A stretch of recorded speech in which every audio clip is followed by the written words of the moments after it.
रेगिस्तान की जलती हुई जमीन पर जंग अभी खत्म नहीं हुई थी। सुर्ख चींटियों की फौज ने पहली शिकस्त के बाद हार नहीं मानी थी। उनके जनरल ने कसम खाई थी कि वो काली सल्तनत को मिटा देगा। रात का वक्त था, आसमान सुर्ख धुएं से भरा हुआ था। जमीन के नीचे काली चींटियों की खुफिया सुरंगों में खामोशी छाई हुई थी, लेकिन ये खामोशी तूफान से पहले की खामोशी थी। काली फौज का कमांडर अपनी फौज के दरमियान खड़ा था। इसकी आंखों में सुकून था, मगर जहन में नई हिकमत अमली चल रही थी। दुश्मन दोबारा हमला करेगा, इसने आहिस्ता से कहा। उसी वक्त जमीन के ऊपर सुर्ख फौज जुमा हो रही थी। उनके सिपाही ज्यादा थे, उनके पास नई ताकत थी।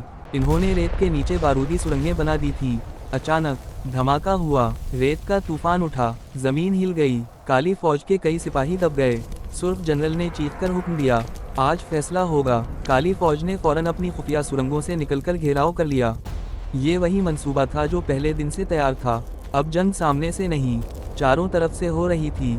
रेत का तूफान तेज हो गया, दोनों फौजें एक दूसरे पर टूट पड़ें। सुर्ख सिपाही तादाद में ज्यादा थे, मगर काली फौज के पास हिकमत थी। काली कमांडर ने आखिरी चाल चली। उसने एक खास दस्ता सुर्ख जनरल की तरफ भेजा।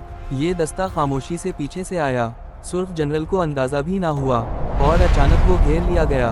जंग रुक गई, दोनों फौजें साकत खड़ी थी। काली कमांडर आगे बढ़ा और बोला, जंग ताकत से नहीं, अकल से जीती जाती है। सुर्ख फौज ने हथियार डाल दिए।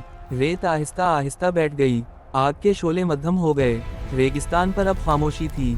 काली सल्तनत ने फतह हासिल कर ली थी, मगर कमांडर जानता था ये आखिरी जंग नहीं थी, क्योंकि दूर उफक पर नई फौज के साए दिखाई दे रहे थे। जंग अभी खत्म नहीं हुई थी। अगर आप पार्ट 3 देखना चाहते हैं तो वीडियो को लाइक और सब्सक्राइब, क्योंकि अगली जंग में पहले से ज्यादा खतरनाक होगी भी।